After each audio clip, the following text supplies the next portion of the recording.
Sekarang mau Ya. tanya dulu nih, merantau sebelum sekolah itu diantar pakai mobil atau jalan kaki atau bagaimana dulu? Masya Allah Ustaz, juga mungkin ketika dari desa ke kota itu belum pernah melihat mobil, Ustaz. Apalagi punya mobil. Jadi dari rumah saya di Pandian mau ke Keraksaan itu jalan kaki, Ustaz. Berapa Jalan kilo? kaki itu kalau tidak salah sekitar 15-20 km. Kira-kira 15 atau 20 km. Sekarang berbicara kilometer itu kan sekarang baru kita jelas. Zaman itu cuma kira-kira begitu. Jadi jalan kaki saat diantar ke Ini orang zaman tua, dulu itu ditinggal. jalan kaki jauh itu pakai sandal, pakai sepatu atau ceker? Nggak pakai apa-apa? Sepatu itu setelah saya SMP kelas 2 baru pakai sepatu, Ustaz. Sebelumnya tidak pernah pakai Jadi sandal. jalan 15 kilo itu ceker ayam, nggak pakai apa-apa? Iya, betul. Bukan saya tidak mau. Memang barangnya itu tidak ada. Kalau toh ada, hanya orang-orang tertentu yang bisa beli sepatu itu. Bahkan ketika saya di SMP kelas 1 itu, Ustaz, maaf ini, celana yang saya pakai itu masih celana kolor. Baru pakai baju. Ya, dia pakai baju dengan celana kolor. Nggak ada celana kayak sekarang, pakai celana panjang apalagi dengan jahitan yang begitu mewah. Nggak ada. Jadi saya ini kalau boleh dikatakan hidup dalam zaman primitif walaupun sudah merdeka. Iya, baru 7 tahun merdeka itu ya. Yang lebih sedih lagi sudah merdeka kan tahun 52 itu kan. Iya, 7 tahun merdeka tapi masih begitu. Ya. Tapi persoalannya adalah itulah sebenarnya tantangan bagi anak-anak remaja pada zamannya. Lalu apa sebenarnya yang terjadi sehingga pada saat tahun-tahun berikutnya itu terjadi persoalan-persoalan kenegaraan yang kemudian juga berkembang di tengah-tengah masyarakat, termasuk anak-anak remaja. Cuma saya rasakan dan saya kira bagi orang yang seusia saya tidak ada terjadi demo seperti sekarang. Anak-anak SMP, SMA demo itu tidak ada. Belum mengerti. Jadi fokus belajar aja ya. Ya, jadi belajar di sekolah, belajar di rumah atau mengaji atau belajar di masyarakat. Belajar tapi di berantem ada kalau antar individu ya. Oh, kalau berantem ada, Ustaz. Itu biasanya perkelahian antar sahabat. Tadinya ada sahabat, kemudian ada salah pilih apa begitu, kemudian berantem. Tapi setelah saya berantem gandengan lagi. Nggak dendam ya? Nggak ada istilah dendam itu pada zamannya. Jadi saya kira kehidupan semacam itu tidak ada sekarang.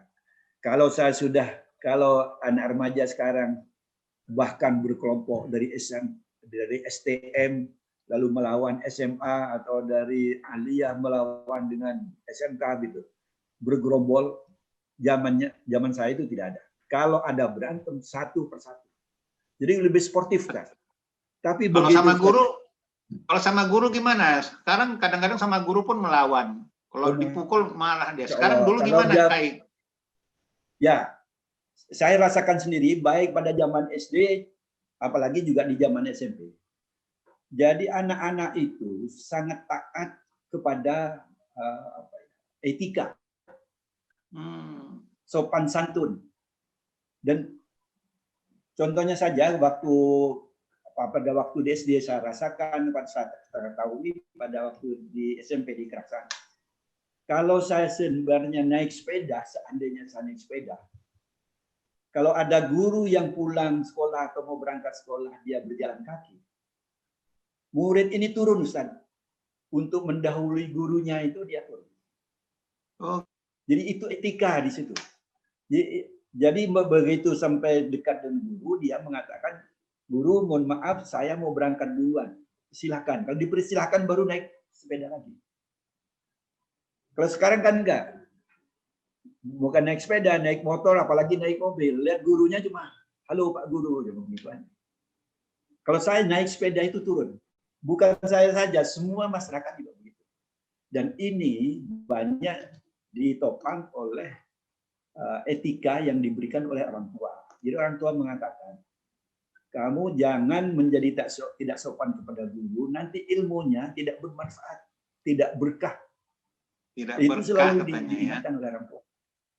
Ya, tidak berkah. Jadi, nah itu oleh karena itu barangkali orang-orang yang seusia sekarang itu mungkin akan mengalami kondisi situasi seperti saya terhadap guru Iya, sopan, Kai. terhadap apalagi terhadap kiai, Dulu terhadap orang dulu tua waktu juga. anak-anak kan ada lagunya, sayangi gurumu, sayang di teman. Sama guru itu dekat, Iya, sayang kayak betul. orang tua, tapi segan. Kalau sekarang kan kadang-kadang main bareng sama guru. Kalau dulu kan segan, jumpa guru aja ngumpet-ngumpet. Dulu kayak gimana kalau jumpa guru, segan nggak? Oh, biasa saja ya, berjumpa guru kita, selamat datang Bapak Guru, mau kemana? Ya, lalu kalau saya mau pergi, saya mohon izin Pak Guru, saya pergi, begitu. Jadi Cium sangat tangan, sopan sekali. salamnya. Oh ya, kalau di desa itu memang cium tangan itu pelajaran dari pesantren, dari musola-musola itu. Jadi kalau saya mau datang ke musola waktu masih di desa, itu mesti datang cium tangan, mau pulang cium tangan. Jadi itu tidak boleh. Kalau tidak cium tangan itu di absen, kayak di absen. Mana itu belum ada cium tangan. Ya, jadi menjadi kebiasaan. Ya. Kai, sekarang kita masuk ke materi pelajaran, Kai. Dulu belajar bahasa dalam praktek ada nggak, Kai? Bahasa apa aja dulu pelajari? Ya, waktu saya di sekolah dasar, dulu namanya SR, Sekolah Rakyat. Itu bahasa Madura, Ustaz. Gurunya mengajar, ya, gurunya mengajar dalam bahasa Madura, buku-buku bacanya dalam bahasa Madura. Itu di SR. Sekarang SD namanya. SD itu berada di desa itu 3 tahun, berada di kota kecamatan itu 3 tahun. Nah, setelah di SMP ini mulai belajar bahasa Indonesia. Jadi saya ke SMP kelas 1 itu saya masih terbata-bata bahasa Indonesia. Jadi masih tidak fasih begitu bahasa Indonesia. Banyak bahasa Madura. Mungkin sekarang juga masih ada di desa-desa itu orang yang tidak bisa bahasa Indonesia. Nah, bahasa yang dipelajari adalah bahasa Indonesia. Nah, tapi saya juga merasa heran pada diri sendiri. Saya kelas 2 di Taman Dewasa. Saya berlangganan sebuah majalah dari Bandung, namanya Window on the World. Itu pelajaran bahasa Inggris. Setelah saya tanya, sebenarnya majalah yang datang berlangganan ke Keraksaan itu ada berapa? Ternyata hanya ada 3. Kata yang ngirim itu. 3 itu saya satu di antaranya yang berlangganan majalah bahasa Inggris namanya Window on the World terbitan Bandung. Jadi majalah ini berjasa sehingga ketika jadi dubes Kai itu sudah punya modal yang cukup ya berkomunikasi. Ya, alhamdulillah. Bukan saja berada di Keraksaan, ketika saya pindah hijrah ke Singosari, saya juga melanjutkan kursus bahasa Inggris di luar sekolah. Iya. Bahkan ketika juga saya ke Jakarta juga masih dilanjutkan itu. Jadi artinya, tapi basicnya majalah itulah ya. Ya, tapi yang memberikan inspirasi, nah di situ, yang memberikan inspirasi itu majalah yang masuk ke kota itu hanya 3 eksemplar. Dan alhamdulillah kalau nyangkut ke saya 1. Saya lupa bayarnya kalau tidak ada 2,5 sen kalau tidak salah itu 1. 2,5 sen. Kalau bahasa Arab ada dipelajari Kai waktu itu? Kalau sudah ketika masuk di 3AP sudah mulai ada bahasa Arab. Oh. Ya, bahasa Arab, tapi begini. Bahasa Arab yang diajarkan itu lebih banyak pada hafalan-hafalan seperti yang sekarang saya tahu bahwa Ad-Jurumiyah itu yang karangan orang Maroko itu. Iya. Ya, itu kan Ad-Jurumiyah itu karangannya Syekh dari Maroko. Itu di tempat saya waktu zaman PGAP itu diajarkan, Ustaz. Pamannya kitab, katab gitu. kataba, katabu, katabna, katabta, Ya, itu katatuma, sorof, katabtum. Nah, itu. ilmu Tapi sorofnya. suruh bicara bahasa Arab nggak bisa. Iya. Jadi Kalau begitu. nahunya, Jadi misalnya al-kalamu huwa lafzul bau, murakkabul mufidu bil wad'i, itu ada disuruh hafal dulu. oh ya pokoknya hafalan-hafalan yang namanya tidak praktis untuk kita gunakan.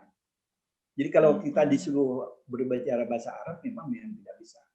Tapi kalau subuh menghafal kunci-kuncinya, hafal itu. Dan ternyata belakangan saya tahu itu karangannya orang Maroko itu. Seson Haji itu. Jadi modal bahasa juga udah ada ya waktu masa PGA itu ya. Iya. Kemudian pelajaran kurikulum, kalau dulu kan PGA itu ada pelajaran khusus saja. Apalagi NU yang mengadakan mungkin lebih banyak ke pelajaran agama. Tapi setelah dilebur ke sanawiyah aliyah itu kan ada perubahan kurikulum. Itu bagaimana mengenai materi pelajarannya? Ya, sebenarnya saya tidak mengikuti proses perubahan itu. Saya sampai PGAP sampai selesai, kemudian lanjut. Jadi saya di PGAP sampai PGA itu artinya SMP dan SMA. Berada di yang SMP berada juga melanjutkan di Singosari malah, kemudian ke PGAP. Pada waktu di lembur itu saya tidak ikut bagian. Tetapi lemburan yang di lembur itu kemudian dari PGAP berubah menjadi sanawiyah, jadi 4 tahun menjadi 3 tahun. PGAA yang 2 tahun berubah menjadi 3 tahun. Jadi yang di PGAP itu akan rugi 1 tahun, yang PGA juga untung 1 tahun gitu. Jadi yang tadinya kelas 2, kelas 1, kelas 2 PGA selesai harus melanjutkan 1 tahun lagi. Nah itu terus mungkin ini salah satu kendala dalam perjalanan pendidikan. Mata pelajarannya dulu ada belajar apa aja, Kai? Matematik ada, ilmu kimia ada, ilmu hayat dulu namanya ilmu hayat, ilmu hewan, ada nggak itu? Ada, semua ada. Jadi kalau di PGA itu pendidikan yang ada di SMP plus ditambah dengan pendidikan agama. Pendidikan agama mulai tafsir, fikih, lalu tauhid itu ada semuanya. Jadi sebenarnya banyak sekali lah mata pelajarannya ya. Kenapa? Lebih banyak. Mata pelajarannya banyak jadi banyak memang.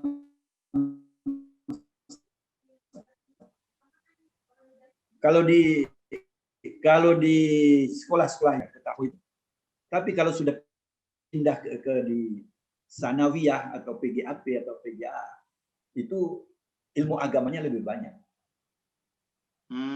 Jadi bahkan kalau saya rasakan di PGAP PGA itu pendidikan agamanya hampir 60%, 70%. Lalu pelajaran-pelajaran yang umum lebih kecil. Kan waktu terbatas, kayak gimana mempelajari yang umum juga dipelajari, yang agama juga dipelajari. Berarti kayak belajar juga nahwu, shorof, hadis, Quran, itu belajar semua itu? Ada pelajarannya, tetapi tidak mendalam biasanya begitu. Jadi fikih, tauhid juga ada ya? Ada fikih, tauhid, kemudian tafsir, ada. Tafsir, ya. Sejarah Nabi. Sejarah ada ya. Itu lengkap juga seperti madrasah. Ya, seperti madrasah. Tapi ada juga belajar berhitung dulu. Sekarang matematik namanya. Ada. Kimia ada. Nah, geografi. Karena saya dulu dari taman dewasa itu kan tidak ada pelajaran agamanya. Pindah ke PGAP saya menjadi orang paling pintar. Orang paling pintar karena matematika namanya dulu bukan ilmu ukur, ilmu pasti begitu. Iya. Aljabar. Berhitung. Karena saya paling pintar. Ini sebuah cerita kenangan, Ustaz. Saya duduk di kelas itu dengan satu bangku 2 orang. karena saya dulu pindahan dari taman dewasa itu, saya ilmu pastinya, ilmu ukur, ilmu aljabarnya saya dipindah ke PGA kelas 1 kan jadi paling pintar. Nah, teman saya itu kalau sudah ujian dia mau nyontek ke saya, Ustaz. Ya. Dulu ada contek-contekan ya? Ada contek-contekan itu. Ketika saya kasih nyontek, setelah keluar saya digandeng, diajak dibeliin cendol, Ustaz. Disogok. Disogok cendol. Saya juga tidak mengerti. Mungkin karena senang begitu, lalu saya diajak makan cendol. Dia yang bayarin. Saya senang karena saya nggak punya uang. Nah, pada kesempatan yang lain saya lagi kesel sama dia, saya tutup. Saya nggak boleh, jadi saya tutup dengan tangan, gitu. Saya tidak boleh melihat pekerjaan saya. Sampai di luar nggak diajak minum itu, Ustaz. Tapi jadi, cuma nggak ada diajak minum aja ya. Kalau dia sekarang dapat keuntungan dari saya menyontek itu, kemudian saya baru diajak. Nah, ini tidak benar ini. Kalau sekarang kayak bukan hanya nggak diajak minum cendol, ditonjok kalau nggak mau ngasih contoh. Iya, luar biasa. Anak-anak kita tuh ngalami itu dibully. Kayak dulu ada istilah bully-bulian, misalnya ditonjok. Oh, nggak ada. Oh, tidak ada, Ustaz. Kecuali kalau ada persoalan khusus kedua belah pihak, bukan karena persoalan dibully beramai-ramai, tidak. Kalau ada persoalan dari kedua belah pihak, jadi cuma 1 lawan 1 itu baru terjadi berantem. Tapi selesai berantem kembali bersahabat lagi. Ya. Iya, nah, saya pengalaman tuh kayak dulu. Ada yang saya ceritakan itu tadi, Ustaz, yang nyontek kepada saya itu, saya mengatakan dia kurang pintar ketimbang saya. Tapi setelah dewasa dia jadi direktur bank. Waduh. Dari Gembel saya masih berada di satu kota, masih melanjutkan kuliah gitu. Jadi kita ketemu ya saling senyum aja. Sudah besar, sudah jadi direktur bank, pernah jumpa dia lagi? Ya. Sudah tidak jumpa lagi, dan konon kabarnya dia sudah meninggal. Tapi itulah ya kenangan masa lalu ya, kita nggak tahu ya orang itu akan jadi apa dan bagaimana ya. Tapi ternyata dalam perjalanan ini selalu sejarah bercerita yang berbeda ya. Kadang-kadang ada yang kita duga hebat, ternyata ya nggak jadi apa-apa. Tapi kadang-kadang kita lihat dia seolah-olah biasa-biasa saja, ternyata jadi direktur bank dia ya. Ya, jadi begini, jalan pikiran saya sekarang, termasuk saya sendiri ketika menghadapi anak-anak mau sekolah, itu perikirannya itu bagaimana anak saya sekolah mencari sekolah yang favorit. Kan hampir rata berpikir begitu sekarang. Tapi kalau dulu saya, bagaimana saya bersekolah, sekolahnya tidak ada. Bagaimana memilih yang favorit? Bahkan dipindah-pindah. Wah, ini ada sekolah baru, pindah ke sekolah yang baru. Gitu. Jadi memilih sekolah pada zaman sekarang itu tidak terjadi pada zaman saya. Bisa aja sekolah udah syukur ya, Kai ya. Bisa aja sekolah udah syukur zaman dulu itu ya. Oh sudah, betul. Sudah luar biasa itu. Yang tidak sekolah lebih banyak ketimbang yang sekolah. Iya, apalagi sebelum merdeka ya, zaman Belanda yang nangani sekolahnya lebih sulit lagi ya. Oh, lebih sulit lagi. Itu masih harus ada pangkat orang tuanya itu. Jadi pada zaman saya ini, ketika tahun 50 sampai 60 itu, sekolah itu tidak sebanyak seperti yang terjadi sekarang. Sehingga kita bisa mengatur anak-anak untuk memilih sekolah yang tepat. Walaupun jangan berharap mau jadi apa besok, nah itu tawakal ala Allah. Jauh ya. Gitu. Yang penting bisa sekolah aja udah bagus ya. Bisa sekolah, betul. Asal bisa sekolah sudah bisa. Karena jadi Kai sedikit. Nah, yang paling peluangnya yang banyak sebenarnya. Dulu zaman Kai sekolah SMP SMA udah ada teman-teman yang pacaran gitu. Oh iya. Kalau waktu di SMP, waktu di Keraksan itu, kan banyak saya ikut, pertama ikut organisasi itu, kepanduan. Mula-mula sebelum ada pandu ansor, saya ikut pandu rakyat. Setelah ada pandu ansor, karena saya sekolahnya di PGAB, maka saya pindah ke pandu ansor. Nah, di situ pandu ansor itu kalau sekarang namanya pramuka. Nah, kalau pandu ansor itu berafiliasinya kepada NU. Sama juga dengan pandu-pandu yang lain. Dulu ada namanya pada Hizbul-Waton HW, itu yang berafiliasi pada KBI, itu yang berafiliasi kepada PNI. Jadi partai politik, kan mengapa saya tahu ini? Karena tahun 52 itu mulai dicanangkan akan ada pemilihan umum tahun 55. Jadi partai-partai itu bergerak mengembangkan organisasinya. Termasuk Partai NU mengembangkan pandu ansor itu. Nah, tapi kan kalau mahasiswa, pelajar-pelajar kan pandu itu belum ikut-ikutan lah urusan gitu ya. Begini, kalau pandu itu sebenarnya pusat pendidikan yang dikembangkan oleh masyarakat, bukan oleh sekolah. Nah, berubah menjadi dikembangkan oleh sekolah itu ketika jadi pramuka tahun 60. Tahun 60 itu oleh Presiden Soekarno, seluruh pandu itu dibubarkan, kemudian dijadikan satu menjadi pramuka. Nah, di situ sekolah mengatur. Tapi sebelumnya justru diatur, dilakukan oleh anak-anak itu sendiri dan oleh masyarakat. Jadi sekolah tidak ikut campur.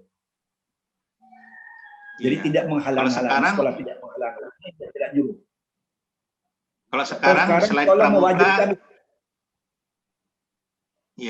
kalau sekarang selain pramuka ada juga OSIS. Ya, OSIS ada, pramuka ada, tapi tetap sekolah ikut mengendalikan.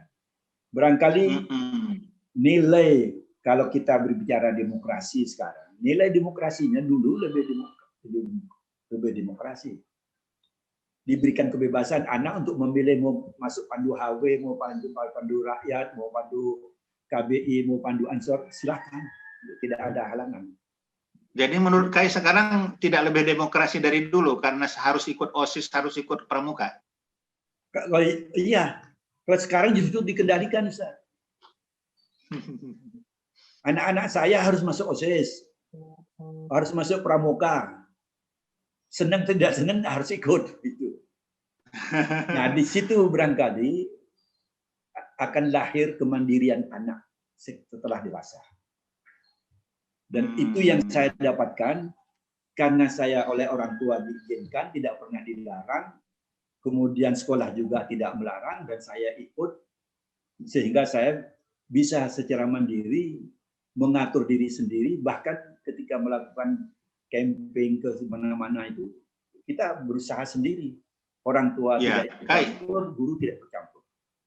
Ya, Kai, saya lihat begini ya, kalau teman-teman yang SMA cuma ikut OSIS, kemudian ikut pramuka, ya memang kelihatannya interaksi sosialnya rapi sekali dan disiplin sekali. Tapi kurang manuvernya, interaksinya kurang. Tapi kalau mereka yang aktif juga di organisasi-organisasi sosial seperti di pelajar Muhammadiyah, pelajar NU, pelajar Al-Wasliyah, mereka punya leadership-nya kuat, interaksi sosialnya kuat, dan mereka lah yang kelihatannya calon-calon pemimpin masa depan. Menurut Kai bagaimana? Iya, saya kira memang ada kepentingan-kepentingan politik yang dicampur adukkan kepada kepentingan pengembangan anak. Jadi pengembangan anak itu lebih banyak terkendala oleh karena perintah guru, karena perintah orang tua harus begini, harus begini, sehingga improvisasi anak itu berkurang, terkendala. Jadi sama dengan begini, kalau anak di sebuah rumah kemudian tidak boleh bermain-main di depan rumah karena banyak kendaraan, nah, akhirnya pulang pindah ke belakang. Ketika di belakang ada pohon, dia naik pohon, orang tuanya marah juga. Jangan naik pohon nanti jatuh. Jadi main di sini tidak boleh, main di sini tidak boleh, akhirnya berada dalam kamar nggak ngapa-ngapain. Iya, ada lagunya tuh. Ya, Di dan sini itu salah, di situ salah. Jadi semua serba salah katanya. Itu bikin anak nggak punya kreatif ya. betul. Nah, di situ kreativitasnya muncul. Inisiatif untuk melakukan sesuatu, melawan tantangan itu tidak ada.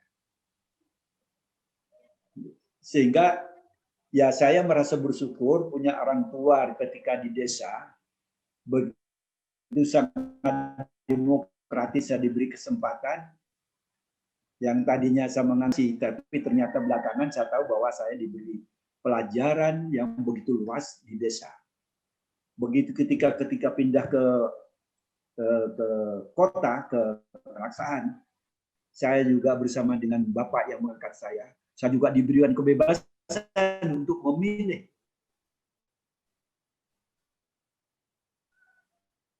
untuk mengembangkan pendidikan saya. Kemudian Keraksaan itu, selain saya sekolah Ustaz, saya juga mengaji, lalu juga ikut kepanduan, juga ikut akhirnya pada tahun 54 itu ada organisasi lahir baru namanya Ikatan Pelajar NU. Saya menjadi anggota dan langsung menjadi sekretaris. Karena saya sudah bisa mengetik surat. Jadi dulu itu bisa mengetik surat lewat ketik yang tradisional itu. Sudah bisa punya jabatan Ustaz. Iya, jadi ya, ada leadership jadi menjadi ormas di ya. Ikatan Pelajar NU. Kalau di sekolah OSIS ya ikut apa kata guru lah, jadi tertib sekali, leadershipnya kurang, interaksinya kurang. Nah, di situ bedanya di situ. Bahkan saya juga ikut Palang Merah Remaja. Pada tahun 52 sampai 56 itu Palang Merah Remaja, saya ikut Ikatan Pelajar NU, saya ikut kepanduan Ansor, kemudian kegiatan-kegiatan dakwah para kiai. Jadi ketika NU melakukan dakwah ke berbagai tempat oleh kiai-kiai itu, saya yang mengiringi karena saya tukang pengeras suaranya, Ustaz. Ini dia, inilah modal Kai ini jadi politikus, jadi dai, jadi ustadz, karena dulu manuvernya luar biasa waktu pendidikan SMP SMA. Nah, sekarang saya mau bertanya pendapat Kai dulu nih. Sekarang ada anak ikut-ikut demo anak SMP SMA. Itu menurut Kai gimana? Ya, sepanjang kalau ini kaitannya dengan kekinian ya. Sepanjang keikutannya itu tahu tentang apa yang dia lakukan, yang dia pikirkan, bukan ikut-ikutan, apalagi sampai melakukan anarkis. Nah, itu tidak benar. Jadi itu bukan kebutuhannya sebenarnya. Yang dia harus ikuti adalah memang kebutuhan dia untuk mengembangkan dirinya. Sebenarnya anak yang ikut demonstrasi itu, pelajaran pertama yang akan dilihat, Ustaz, bagaimana seseorang yang naik ke atas panggung itu dia pidato berbicara tentang apa. Itu pelajaran itu. Pada tahun 52, saya umur 12 tahun. Presiden Soekarno itu datang ke kota Probolinggo. Saya minta kepada orang tua, saya tolong saya diantar. Ternyata diantar betul, naik truk. Itu jarak dari Keraksaan ke Probolinggo itu 25 kilo. Hanya untuk mendengarkan bagaimana Soekarno pidato. Itu kan juga sebenarnya demo juga, cuma satu arah. Jadi dari presiden yang pidato, saya dengarin. Nah, sekarang enggak. Ada yang pidato, tapi yang di bawah ngamuk, membakar-bakar. Nah, itu yang enggak benar. Tapi Kai, kalau misalnya itu merupakan pendidikan politik bagi anak remaja SMP maupun SMA, menurut Kai itu sah-sah saja dan boleh-boleh aja ya? Kalau saya, ya yang penting anak itu dibekali. Jadi jangan dilarang, tapi diarahkan ya Kai ya? Diarahkan, dibekali. Umpamanya begini, kamu mau datang kemana? Saya mau ke demo. Demo apa? Demo tentang apa? Tentang cipta karya. Dengarkan apa itu pidatonya cipta karya itu. Belajar. Tapi ya. Kalau dia disuruh membakar gedung, kemudian merusak fasilitas umum, nah itu saya harus mengatakan tidak.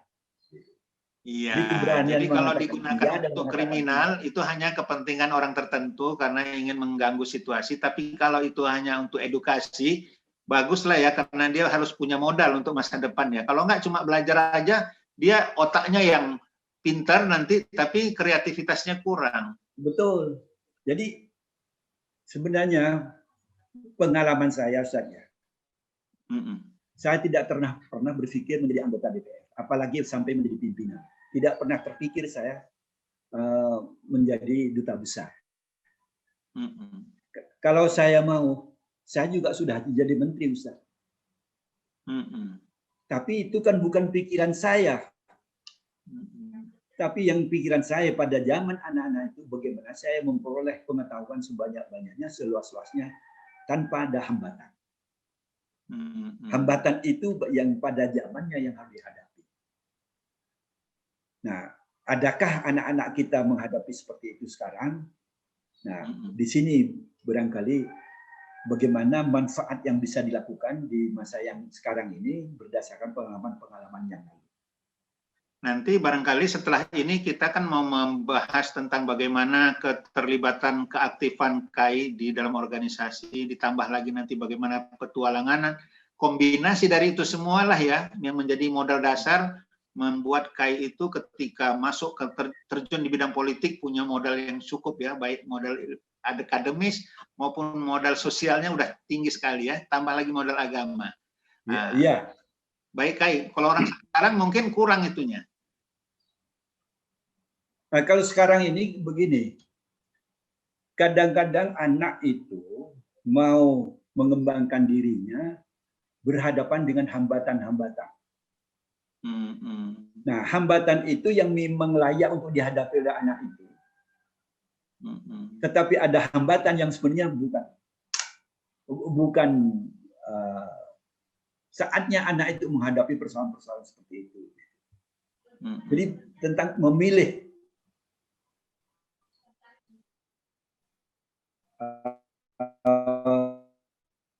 terhadap aktivitas itu sebenarnya menjadi penting. Mungkin yang bisa mengatakan penting itu adalah orang tua. Jadi bimbing, halangi sehingga anak-anak tidak bisa berkembang. Jadi kalau saya ditanya pernah sekolah di mana, di sekolah Pafun. Ketika saya mau kepingin jadi pesantren karena kepingin jadi kiai, dia katakan tidak usah, saya yang akan mengajar kamu. Nah, alhamdulillah diajar betul. Bukan saja mengajar ngaji dan mengajar yang lain-lain tentang Islam, tapi bahkan diajar juga bagaimana mengetik, bagaimana membuat surat, bagaimana kita belajar mulai pidato di depan orang banyak. Itu kan kita dapat itu. Jadi KAI bukan dihambat ya, tapi justru dikasih jalan ya. Tidak ada ujiannya ya. Dikasih jalan. Ya, di sini barangkali orang tua begini, keinginan orang tua tidak memaksakan keinginan terhadap anaknya. Iya. Umpamanya kamu harus sekolah ini di sekolah yang bagus, yang pintar, yang IPA-nya tinggi supaya bisa jadi di universitasnya di fakultas kedokteran begitu. Jadi orang tua yang anaknya enggak, dia kepingin belajar syair, sastra. Iya. Mungkin ini juga takdir Allah ya. Enggak pikir jadi dubes, saya enggak pernah. Jadi menteri juga enggak pernah. Tapi itu memang rezeki, langkah orang masing-masing berbeda-beda. Jadi KAI, ini kebetulan waktu kita tinggal 3 menit lagi, luar biasa nggak terasa, tapi udah mau habis waktunya.